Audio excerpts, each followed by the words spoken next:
if I can go back to the TV Russian notes, something that I find interesting is how the characters age in Hetalia, because it depends. It depends more on the country's size than it does anything else. Because look at Latvia and look at America. Isn't Latvia just incredibly small because Russia just kept pushing down on it? Yeah. Yes, however, Latvia's canon age appearance is 15. Yeah. America's 19. Yeah. America, Italy, grounded. Germany, and Canada are all contemporaries, technically. Well, just also, America also has much more to grow. Yeah. Yeah, the high development of the country. Yeah. Yeah, it's a bit about the development, and of course, like in America's case, when they got their independence. Here, who think it's just by random? I think next to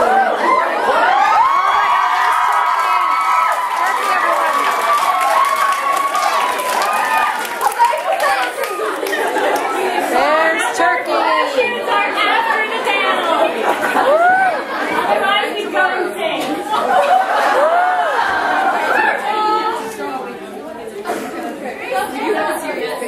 Yes.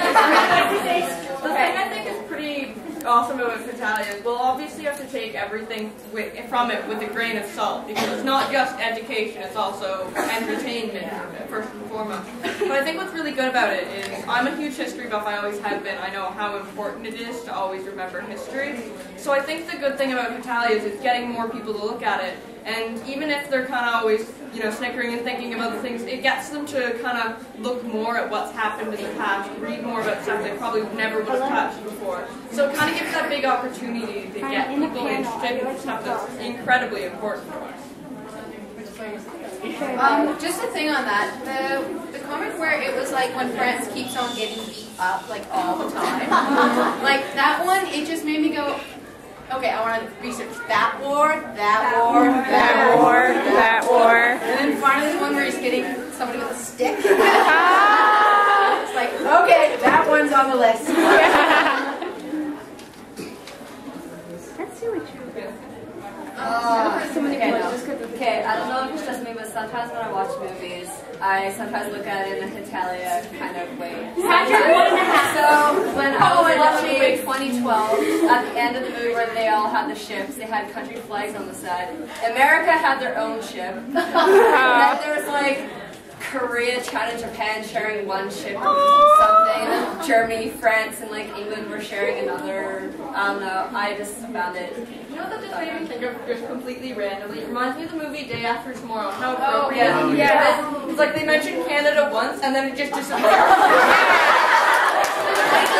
was that other country? Like, there's that movie. That happens in real life too. There was a meeting with all the, I think it was the G20 summit last year. Missed the photo shoot. Oh my god. Oh yeah. Claire. I think the person with the sunflower has something to say. It's a Japanese movie, and it's about a G8 summit getting like invaded by some weird monster or something. All the countries get together. It's like kind of cheesy, like kind of like King Kong, whatever movies, Godzilla, kind of cheesy monsters. But anyway, all the countries get together and try and like save each other. I think. I forget what it's called. I think. Okay, the sunflower. I know there's G8 summit at the time. Should I be scared that for the people who are gifted in our school we get sent to France?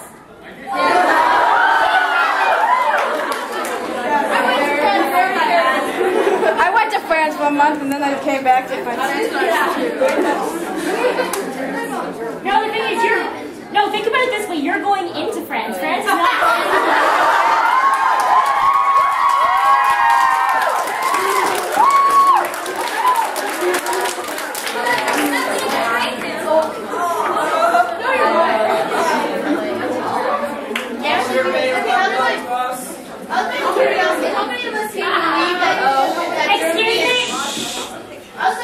How many of us believe that Germany is Holy Roman Empire?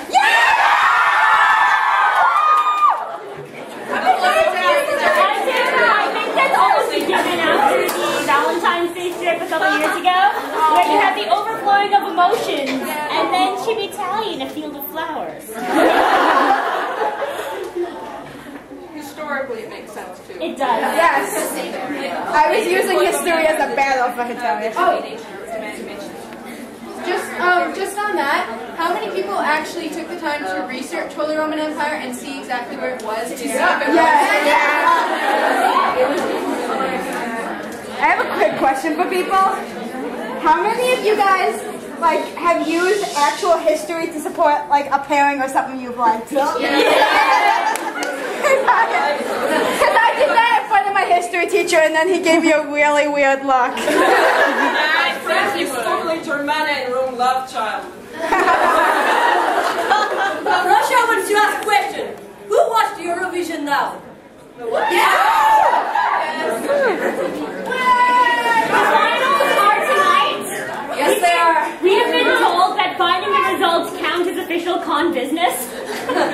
This is true. If you don't believe me, look at cosplay.com. Yeah. So, did you have something? Yeah, we have a couple more serious things to say here, guys.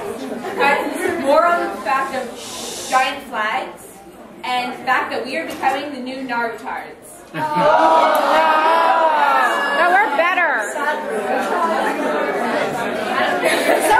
We're better than that. Let her speak. Yeah. So one thing is giant flags. I'm a bit of a military geek here, and seeing big flags being dragged around, as awesome as it does look, you guys need to be careful. Things like flags touching the ground, using them as capes, not acceptable sort of thing. I should probably agree with that. I mean, I don't want to hammer down on anybody or anything, but yeah, I think that that's one of the important things, considering the kind of subject matter the show deals with. You always kind of have to try and be respectful.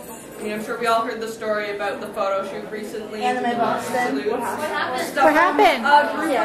A group on Easter weekend, which just makes it a little bit worse. They would never It's be also acceptable at all. Passover if it's Easter. So. Yeah.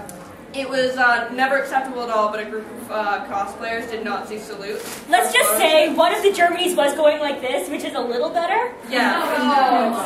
But it just that's one of the things I always want to promote is the show, considering the sensitive subject matter it often does deal with, to always try and be respectful. Remember that you're dealing with countries and history and real people when you get down to it. They may be personified as single characters, but when you think about it, it really does mean you're talking about thousands of people. And also when it comes to flags and using flags as clothing, remember, even if you can't make flags into clothing, you can make clothing that looks like flags. There's a ton of different fabric with maple leaves on it. It's very easy to get 3 different colors of broadcloth, sew them together, and you can get almost any flag you want. I actually it was horribly off scale, and I want to redo it at some point. But I actually made myself a finished cape using white broadcloth and bias tape. So it had the Nordic cross just horribly missized. I will eventually get it in the correct size. If anybody wants to be careful about that stuff, it's really easy to just go and find out all the kind of courtesy rules for how to use flags, like what way to hang them or fly them, and stuff like that, what order to put them in, things like that. So if you're ever concerned about that, it's easy to find out. And it's never too strict, it's just a respect thing. So you basically need to remember, history is one thing, and Hetalia is completely fictional, guys. Unfortunately. History is, but it is an entertainment.